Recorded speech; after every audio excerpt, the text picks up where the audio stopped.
तो आज हम करेंगे क्लास 9th चैप्टर 8 क्वाड्रिलेटरल में एक्सरसाइज 8.1 का क्वेश्चन नंबर 4 एंड 5। इससे पहले जो पहला दूसरा तीसरा क्वेश्चन है वो मैं पूरा करवा चुका हूँ। उसका लिंक आपको डिस्क्रिप्शन बॉक्स में मिलेगा, आप वहां से उसे चेक कर सकते हैं। ठीक है, क्वेश्चन नंबर 4 आपके सामने। तो चलिए इसे स्टार्ट करते हैं। ABCD is a rectangle in which diagonal AC bisect angle A। आपको ABCD एक रेक्टेंगल दिखाई दे रहा होगा जिसके अंदर हमें एक डायगोनल दी गई है जो कि क्या है AC। A से लेकर C तक ये एक डायगोनल है जो एंगल A को बाइसेक्ट कर रही है। एंगल और क्या कर रही है, and as well as angle C। Show that, हमको क्या क्या इसमें क्या क्या चीज़ें अभी गिवन दी गई हैं हम उसको पहले देखेंगे। हमको ये बताया गया कि ABCD एक रेक्टेंगल है जिसके अंदर AC बाइसेक्ट कर रही है एंगल A को और एंगल C को। बाइसेक्ट का मतलब आप अच्छे से जानते हैं कि दो बराबर भागों में बांटना। तो इसका मतलब क्या हुआ कि ये जो एंगल A है इसको दो इक्वल पार्ट्स में डिवाइड कर रही है ये, और एंगल C को भी दो इक्वल पार्ट्स में डिवाइड कर रही है। तो क्वेश्चन आगे सॉल्व करने के लिए हम सबसे पहले क्या करेंगे, इनकी नेमिंग कर लेते हैं। मैं इसको एंगल 1 मान लेता हूँ और इसको 2, इसको एंगल 3, इसको एंगल 4। तो देखते हैं हमको क्या चीज़ इसके अंदर जो है प्रूफ करके दिखानी है। तो ABCD is a square. First of all हमको ये प्रूफ करना है कि ये जो पूरा ABCD है ये रेक्टेंगल नहीं स्क्वायर है। ठीक है, और दूसरा क्या प्रूफ करना है, diagonal BD bisect angle B as well as D। तो यहाँ B से लेकर D तक जो एक डायगोनल बनेगी वो एंगल B को भी बाइसेक्ट करेगी और D को भी। ये चीज़ हमको प्रूफ करके दिखानी है। तो हम सबसे फर्स्ट से स्टार्टिंग करते हैं। ठीक है, तो ध्यान से देखिए, मुझे प्रूफ करना है ABCD इज ए स्क्वायर, और आपको पता है स्क्वायर के अंदर सारी साइड्स बराबर होती हैं। ठीक है, AB चाहे वो AB BC CD और DA। तो अगर मैं किसी भी तरह इस पूरे रेक्टेंगल की चारों साइड्स बराबर कर दूं तो मैं ये प्रूफ कर सकता हूं कि ABCD क्या है, एक स्क्वायर है। क्योंकि रेक्टेंगल में तो क्या होता है, आमने सामने वाली ये बराबर है और इधर ये बराबर है, चारों इक्वल नहीं है। अगर मैं चारों इक्वल कर दूंगा तो ये बन जाएगा एक स्क्वायर। तो चलिए करते हैं। सबसे पहले मैं देखिए मैं क्या लूंगा, आपको पता है एंगल A बाइसेक्ट हो रहा है, तो एंगल A अगर बाइसेक्ट हो रहा है तो इसके दोनों एंगल बराबर होंगे, यानी 1 जो है वो 2 के बराबर होगा। और ये एंगल C बाइसेक्ट हो रहा है, इसमें 3 जो है वो 4 के बराबर होगा। तो शुरुआत में यहीं से करूँगा कि angle 1 is equals to angle 2। ठीक है, और क्या, angle 3 is equals to angle 4। अब अपना रीजन भी लिख देंगे कि क्यों बराबर है। ये लिखेंगे AC जो है इनको बाइसेक्ट कर रहा है, तो AC bisect angle A and angle C। इसको फर्स्ट पॉइंट मान लेंगे। ठीक है, आगे देखते हैं। Also angle 1 is equals to angle 4। इसमें जो एंगल 1 है ना वो एंगल 4 के बराबर है। क्यों बराबर है, ध्यान से देखिए, AD और BC, आपको अलग फिगर में दिखाता हूँ। ये AD जा रही है और ये BC जा रही है। तो क्या है, ये दोनों दोनों एक पैरेलल लाइन से जा रही हैं, दोनों लाइन इक्वल हैं। और उसको क्या है, ये तीसरी एक ट्रांसवर्सल लाइन काट रही है। तो जो ये एंगल यहाँ बनेगा और जो एंगल यहाँ बनेगा वो इक्वल होंगे। क्यों, क्योंकि अल्टरनेट इंटीरियर एंगल यहाँ पे रूल लगेगा हमारा। तो लिख दूंगा अल्टरनेट इंटीरियर एंगल। ठीक है, और उसको मैं मानूंगा सेकेंड। फ्रॉम 1 एंड सेकेंड, जो फर्स्ट मैंने यहाँ पॉइंट लिया था और सेकंड पॉइंट लिया था उससे मैं कुछ कंक्लूजन निकालने वाला हूँ। आप जरा उसको ध्यान से देखिएगा, वो कंक्लूजन यहाँ सामने आएगा। कि सबसे पहले हम शुरुआत यहीं से करेंगे कि एंगल 1 जो है वो एंगल 2 के बराबर है। ठीक है जी, इसको हम एज इट इज लिख लेते हैं। ठीक है, और क्या होगा, एंगल 1 एंगल 2 के बराबर है और एंगल 1 जो है एंगल 4 के ही बराबर है। तो मैं इसको इसी लाइन में लिख लेता हूँ, एंगल 4, एंगल 1 एंगल 2 के बराबर, एंगल 1 एंगल 4 के ही बराबर। और क्या है, एंगल 3 भी 4 के बराबर है, तो 4 के बराबर है तो मैं लिख लेते हैं इसको यहाँ पे, एंगल 4 इक्वल्स टू एंगल 3। तो इन दोनों से और इससे मुझे क्या कंक्लूजन मिला कि जो एंगल 1 है वो 2 के बराबर है, 2 4 के, 4 3 के, मतलब मैं ये कह सकता हूँ कि सारे के सारे एंगल बराबर है। ठीक है, तो इस चीज को हम आगे अपने क्वेश्चन में यूज करने वाले हैं। करते हैं आगे। तो हम यहाँ लिखेंगे नाउ इन ट्रायंगल ABC। अब ट्रायंगल ABC से हम मदद लेंगे, ट्रायंगल AB और C। ठीक है, आपको ABC दिख रहा होगा, न्यू पेज लेंगे उस पर करेंगे हम, ठीक है। तो इन ट्रायंगल ABC के अंदर क्या है कि देखिए एंगल ट्रायंगल ABC, तो इन ट्रायंगल ABC में आपको दिख रहा होगा एंगल 1 और एंगल 3 शामिल हो रहा है, और एंगल 1 और एंगल 3 ये आपस में बराबर हैं, ठीक है, आपको दिख रहा होगा। तो इसी चीज़ को मैं यहाँ पे लेके चलूँगा कि angle 1 is equals to angle 3, ठीक है। ये हमने पहले ही प्रूव कर चुके हैं, तो लिख देंगे प्रूव्ड अबव, ठीक है। और क्या है, अब ध्यान से देखिए, इससे पहले जो चैप्टर था, चैप्टर नंबर 7, उसके अंदर आपने एक थ्योरम करी थी कि अगर किसी भी ट्रायंगल के दो एंगल बराबर होते हैं तो उनकी जो अपोजिट साइड होती हैं वो भी इक्वल होती हैं। तो 3 के अपोजिट क्या है, AB, और 1 के अपोजिट क्या है, BC। तो इसके ऊपर मैं कह सकता हूं कि AB जो है वो BC के इक्वल होगा, और मैं यहाँ रीजन भी दूंगा कि sides opposite to equal angles are equal. इसका मतलब यही हुआ कि जब भी दो कोई इक्वल एंगल होंगे तो उनकी जो अपोजिट साइड्स होगी वो बराबर होगी। तो यहाँ पे क्या हो गया, AB जो हो गया AC के बराबर हो गया। और क्या निकालूंगा मैं इसमें कंक्लूजन कि जो AB है वो DC के बराबर होगा, AB is equals to DC। Reason क्या देंगे, क्योंकि एक ट्रायंगल, ये एक रेक्टेंगल है, आपको हमको क्वेश्चन में गिवन था, और रेक्टेंगल में क्या होता है, ये लेंथ होती है और ये ब्रेथ होती है, तो ये वाली ब्रेथ और ये वाली ब्रेथ इक्वल होगी, ठीक है। तो मैं इसलिए इसीलिए मैंने लिखा है पे AB is equals to DC। Reason भी दे देंगे यहाँ पे हम कि opposite sides of rectangle are equal, opposite sides of rectangle are equal,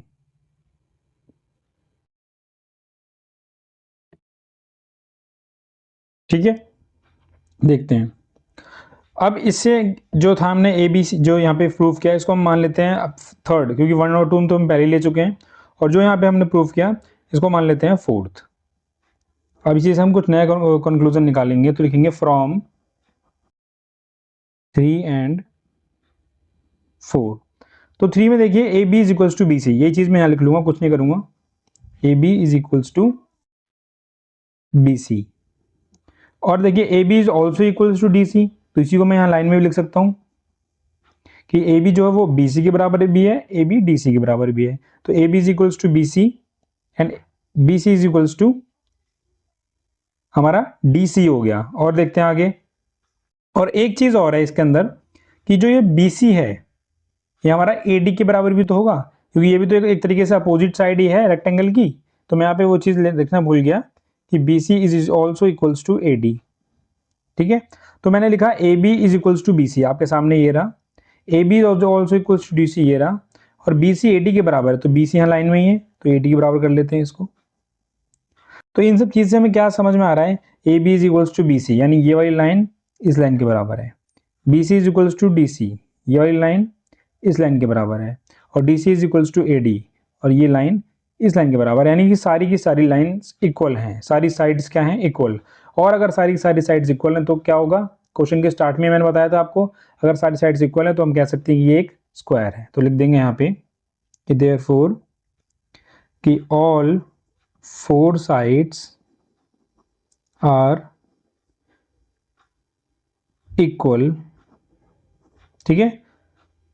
तो ABCD इज अ स्क्वायर, यही तो प्रूफ करना था हमको, सो हमने प्रूफ कर दिया, क्योंकि इसकी सारी की सारी साइड्स क्या हो गई हैं, अब इक्वल हो गई हैं। अब हम करेंगे इसका सेकंड, जहां पे हमने बोला है कि डायगोनल BD बाइसेक्ट कर रहा है एंगल B और as well as angle D को। करते हैं इसको फटाफट से।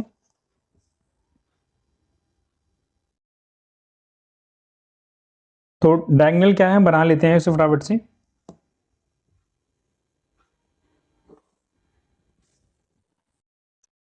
ठीक है, तो अब BD एक नया डायगोनल बन गया है, तो इसके भी यहाँ पे कुछ एंगल्स बनेंगे यहाँ पे, ठीक है। एक एंगल यहाँ बनेगा, एक यहाँ बनेगा, एक यहाँ बनेगा और एक यहाँ बनेगा। तो मैं इनका नेमिंग कर लेता हूँ, इसको मैं 5 मान लेता हूँ, इसको 6 मान लेता हूँ, इस वाले एंगल को 7 और इस वाले एंगल को मैं 8 मान लेता हूँ। अब कर दें, तो फॉर सेकेंड दूसरा कर रहे हैं ना हम, तो दूसरे के लिए लिख देंगे तो देखिए जो एंगल 5 है वो 8 के बराबर होगा और एंगल जो 6 है वो 7 के बराबर होगा। क्यों बराबर होगा, आप अपना दिमाग चलाइए एक बार, उसके बाद मैं बताता हूँ। Angle 5 is equals to angle 8 और angle 6 is equals to angle 7, क्योंकि मैंने आपको बताया था कि ये दो पैरेलल लाइन सामने आमने इक्वल अपोजिट लाइन पैरेलल हैं, बराबर हैं, और इसको एक तीसरी ट्रांसवर्सल ही काट रही है। दोबारा एक फिगर मैं यहाँ पे बना सकता हूँ, यहाँ बना देता हूँ आपके लिए कि ये दो लाइंस और इसको ये BD काट रही है। तो जो यहाँ एंगल बनेगा वो इसके बराबर होगा और जो यहाँ एंगल बनेगा वो इसके बराबर होगा। रीजन में क्या लिखेंगे, अल्टरनेट इंटीरियर एंगल्स। ठीक है, तो 5 is equals to 8 and 6 is equals to 7। अब हम क्या करेंगे, ABD जो ऊपर वाला ट्रायंगल दिख रहा है ना, इसको लेंगे। So now in triangle ABD, इस ABD में क्या होगा, जो ये AB होगा वो AD के बराबर होगा। क्यों, क्योंकि अब मैं प्रूव कर चुका हूं कि ये एक स्क्वायर है और स्क्वायर में सारी की सारी साइड्स बराबर होती हैं। तो मैं लिख सकता हूं AB is equals to AD, और यहाँ पे मैं रीजन भी दे दूंगा कि ये एक स्क्वायर की साइड है, तो लिख देंगे sides of square are equal. ठीक है, और क्या है, जो इसमें एंगल 6 है वो एंगल 8 के बराबर होगा। क्यों बराबर होगा, ध्यान से देखिए, angle 6 is equals to angle 8, क्योंकि जो पिछले चैप्टर में जो थ्योरम थी कि एंगल बराबर होंगे तो साइड बराबर होगी, उसकी एक अपोजिट दूसरी थ्योरम भी थी कि अगर साइड बराबर होंगी तो एंगल भी बराबर होंगे। जैसे मैंने भी यहाँ प्रूव किया, AB जो है वो AD के बराबर है, तो AB के अपोजिट जो एंगल है वो ये 8 और AD के अपोजिट जो एंगल है वो 6, तो ये भी बराबर होंगी। तो इसलिए मैंने लिखा angle 6 is equals to angle 8। लिख देंगे कि angle opposite to equal side, अब इस बार उल्टा है, angle opposite to equal side are equal. ठीक है, तो हमें यहाँ से हमको एक चीज मिल गई है कि एंगल 6 जो है वो एंगल 8 के बराबर है। इसको जो क्या है हम मान लेते हैं 5, और जो हमने अभी कंक्लूजन निकाला इसको मानते हैं हम 6। लिखेंगे फ्रॉम 5 एंड 6। देखिए 5 में क्या है, angle 5 is equals to angle 8, okay, and angle 8 is equals to angle 6, तो लिख देंगे angle 8 is equals to angle 6 and angle 6 is equals to angle 7, angle 6 is equal to angle 7। तो इससे मुझे क्या कंक्लूजन मिल रहा है कि सारे के सारे एंगल 5, 6, 7, 8 बराबर हो गए। अगर मैं किसी एक की वैल्यू आपको रख के दिखाता हूँ, मान लीजिए मैं 5 को मैं 20 मान लेता हूँ, 20 डिग्री, तो यहाँ 5 किसके बराबर है, 8 के, तो ये भी 20 हो जाएगा। 8 बराबर है 6 के, तो ये भी 20 हो जाएगा, और 6 बराबर है 7 के, तो ये भी 20 हो जाएगा। तो अगर 5 और 6 बराबर हैं आपस में, तो क्या एंगल बी बाइसेक्ट नहीं हो रहा है। बाइसेक्ट में क्या होता है कि एंगल दो बराबर भागों में बढ़ जाता है, तो ये बराबर ही तो है। और अगर 8 और 7 बराबर है तो एंगल डी भी बाइसेक्ट हो रहा है। तो हम लिख देंगे कि therefore BD bisect angle B as well as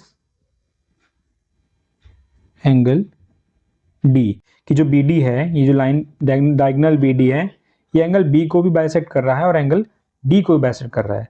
तो ये हमारा जो सेकंड पॉइंट था ये भी हमसे प्रूव करके दिखा दिया है। अब हम करेंगे इसका क्वेश्चन नंबर 5। तो क्वेश्चन नंबर 5 देखते हैं हम। इन पैरेललोग्राम ABCD, आपको ABCD ये एक्स्ट्रा लाइन है थोड़ी, इसे कट करते हैं। ABCD आपको एक पैरेललोग्राम दिखाई दे रहा है। 2 points P and Q are taken, उसके अंदर 2 पॉइंट लिए गए, एक P यहाँ पे और Q यहाँ पे। ऑन डायगोनल BD, इस BD डायगोनल के ऊपर है ये पॉइंट, such that DP is equals to BQ। इन पॉइंटों को इस तरह लिया गया है कि DP यानी यहाँ से लेकर यहाँ तक ये और BQ ये आपस में इक्वल हैं। ठीक है, तो हमको क्या प्रूफ करके दिखाना है, ट्रायंगल APD कॉन्ग्रुएंट करना है ट्रायंगल CQB के। पहले इससे इसी से शुरुआत करते हैं, ढूंढेंगे हम ट्रायंगल APD को। तो ट्रायंगल APD यानी जो आपको ये ऊपर अपर वाला ट्रायंगल दिख रहा है ना, ये इस ट्रायंगल की बात हो रही है। ठीक है, यहाँ इस ट्रायंगल की। और CQB क्यू बी, यानी ऐसे ऐसे ऐसे, यानी इस ट्रायंगल की बात हो रही है। तो इस अपर ट्रायंगल को और इस लोअर ट्रायंगल को हमें कॉन्ग्रुएंट प्रूफ करके दिखाना है। तो चलिए करते हैं, यहाँ से स्टार्ट करते हैं। चलिए इसको 1 नंबर डालेंगे क्योंकि फर्स्ट को हम सॉल्व कर रहे हैं। तो लिखेंगे इन triangle APD and CQB, triangle लगाएंगे यहाँ पे, ठीक है। अब देखिए सबसे पहले पॉइंट मुझे क्या दिखाई दे रहा है, जो ये AD है ये BC के इक्वल होगा क्योंकि ये पैरेललोग्राम है and opposite sides of parallelogram are equal. Parallelogram के अंदर जो अपोजिट साइड्स होती हैं वो इक्वल होती हैं। तो मैं लिख दूंगा AD is equals to BC। Reason भी देंगे हम यहाँ पे, BC ये C है कि opposite sides of parallelogram are equal, ठीक है। और देखते हैं और क्या चीज है। तो अब देखिए ये दो, एक लाइन ये दो पैरेलल लाइन, उसको तीसरी ये ट्रांसवर्सल लाइन काट रही है, ठीक है। तो जो एंगल यहाँ बनेगा और जो एंगल यहाँ बनेगा वो इक्वल होंगे। ये इस ट्रायंगल का हिस्सा है, वो इस ट्रायंगल का हिस्सा है। कैसे इक्वल होंगे आपको भी अच्छे से तरीके से पता है कि जब भी दो पैरेलल लाइन होती हैं और तीसरी जब उसे ट्रांसवर्सल काटती है तो ये कौन से एंगल हैं। फटाफट कमेंट बॉक्स में जवाब दीजिए कि ये कौन से एंगल हैं, फिर मैं देता हूँ। Angle 1 is equals to angle 2 due to alternate interior angle. जिन्होंने अल्टरनेट इंटीरियर एंगल कहा उनका जवाब बिल्कुल सही है। आपको मिलते हैं पूरे मार्क्स, ठीक है। आगे देखते हैं और क्या है। और देखिए ये जो DP है ये इस ट्रायंगल का हिस्सा है और ये BQ इस ट्रायंगल का हिस्सा है। तो और ये दोनों क्वेश्चन में क्या दिए हमें, इक्वल दिए हैं। तो लिख दूंगा मैं कि DP is equals to BQ और यहाँ लिखेंगे given. So therefore triangle APD congruent proof हो गया ट्रायंगल CQB के। और किससे प्रूफ हुआ है, पहली साइड थी, दूसरा एंगल था, तीसरा फिर साइड थी, तो SAS रूल से, ठीक है। तो फर्स्ट वाला जो हमारा था खत्म हो चुका है। दूसरा है हमारा AP is equal to CQ। अब ध्यान से देखिए इन ट्रायंगल APD में AP भी आ रहा है और जो CQ है ये CQB में आ रहा है। तो ये AP इस ट्रायंगल का हिस्सा है और CQ इस ट्रायंगल का हिस्सा है और इन दोनों ट्रायंगल को तो मैं पहले ही कॉन्ग्रुएंट प्रूफ कर चुका हूं। तो सेकंड के लिए मैं क्या करूंगा कि लिखूंगा AP is equals to CQ और मैं यहाँ लिख दूंगा बाय CPCT, क्योंकि इन दोनों ट्रायंगल को मैं पहले ही कॉन्ग्रुएंट प्रूफ कर चुका हूं। तो बाय CPCT के जरिए मैं इन्हें बराबर दिखा सकता हूं, ठीक है। करते हैं इसका थर्ड में क्या है, ट्रायंगल AQB को कॉन्ग्रुएंट प्रूफ करना है ट्रायंगल CPD के। अब ढूंढना पड़ेगा AQB कहाँ है। तो AQB यानी ये वाला ट्रायंगल, ठीक है, इस तरफ वाला, और CPD यानी ये ट्रायंगल यानी इस तरफ वाला। इन दोनों को क्या करना है, हमें कॉन्ग्रुएंट प्रूफ करके दिखाना है। तो चलिए करते हैं। देखिए तो AB is equals to CD होगा इसके अंदर। क्यों होगा, अपोजिट साइड से ये पैरेललोग्राम की जो कि बराबर होती हैं। पहले लिख लेते हैं। तो इन triangle AQB and triangle CPD, first pointer मैंने आपको गिनवाया AB is equals to CD। क्या कारण है यहाँ पे, opposite sides of parallelogram are equal. Opposite sides of parallelogram are equal. और क्या है, देखिए इस ट्रायंगल में और इस ट्रायंगल में जो एंगल यहाँ बनेगा और जो यहाँ बनेगा ये इक्वल होंगे। इसको मान लेते हैं एंगल 3 और इसको मान लेते हैं एंगल 4, ठीक है। जैसे 1 2 इक्वल था अल्टरनेट इंटीरियर एंगल में, तो 3 4 भी इक्वल होगा। तो angle 3 is equals to angle 4 और क्या लिखेंगे यहाँ पे, alternate interior angle. Third point देखते हैं इसका। थर्ड में देखिए BQ इस वाले ट्रायंगल का हिस्सा है, ठीक है, और PD फिर इस वाले ट्रायंगल का हिस्सा है और ये तो आपस में वैसे ही बराबर है। लिख देंगे कि जो ऊपर का पॉइंट है DP यानी इस ट्रायंगल का हिस्सा और BQ जो इस ट्रायंगल का हिस्सा, ये बराबर है, इज इक्वल्स टू BQ। और ये हमें क्वेश्चन में क्या था, ऑलरेडी गिवन था, ठीक है। तो पहला जो हमारा था वो साइड थी, दूसरा फिर एंगल और तीसरा साइड। तो लिख देंगे therefore triangle AQB congruent proof हो गया है ट्रायंगल सी पी डी के बाय साइड एंगल साइड।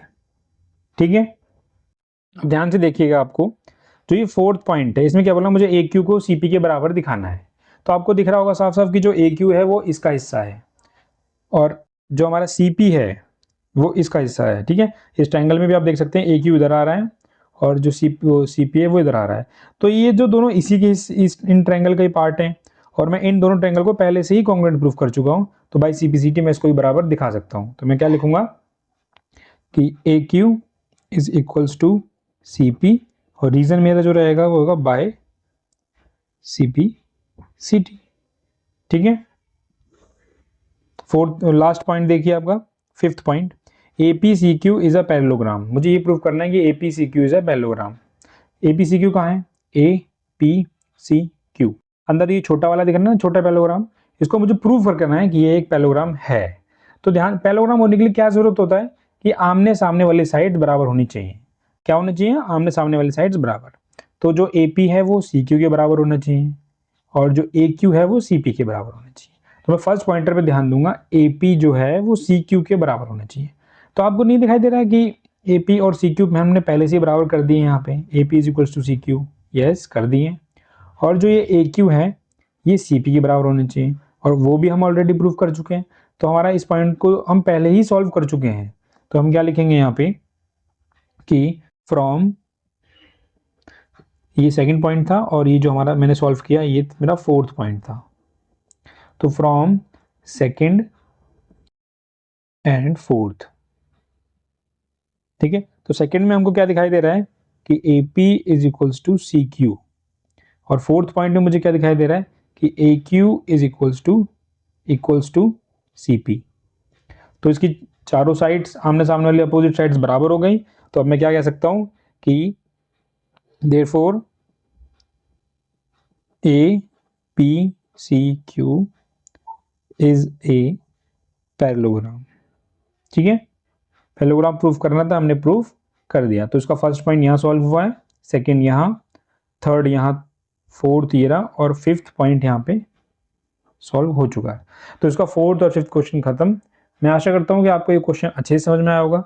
यदि कोई भी आपको समस्या आती है तो कमेंट बॉक्स आपके लिए खाली है, आप वहाँ पे आकर उससे आसाम से पूछ सकते हैं। ठीक है, मिलेंगे अगली वीडियो में जल्दी, तब तक के लिए धन्यवाद।